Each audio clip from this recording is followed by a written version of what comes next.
আচ্ছা, এটা কি এই এই লোকটা কি ড্রাইভার, নাকি এ কি ড্রাইভার ছিল? আচ্ছা, এই গাড়িটিতে কি কোনো মানুষ ছিল, নাকি কোনো কোনো পশু ছিল, জন্তু জানোয়ার ছিল? সে কিভাবে পারলো এই ঘুমন্ত কুকুরটির উপর দিয়ে গাড়িটা চালিয়ে দিতে? সে কি আদৌ কি মানুষ ড্রাইভারের কাতারে পড়ে?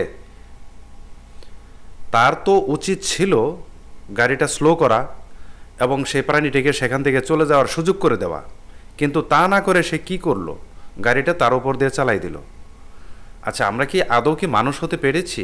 আমরা কি মানুষের কাতারে আছি? আমরা কি মানুষ হিসেবে আমরা কিভাবে পরিচয় দেব? আমরা মানুষ?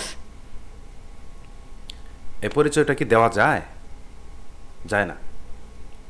আপনারা আফসোস করেন না, কারণ এই গাড়িতে কোনো মানুষ ছিল না, সে পশুর চাইতেও নিকৃষ্ট কোনো এক জন্তু জানোয়ার ছিল।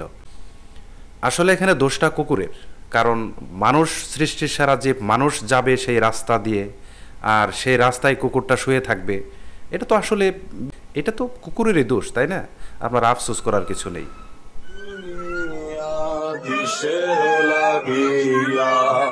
এত যত্নে গড়ায় আসেন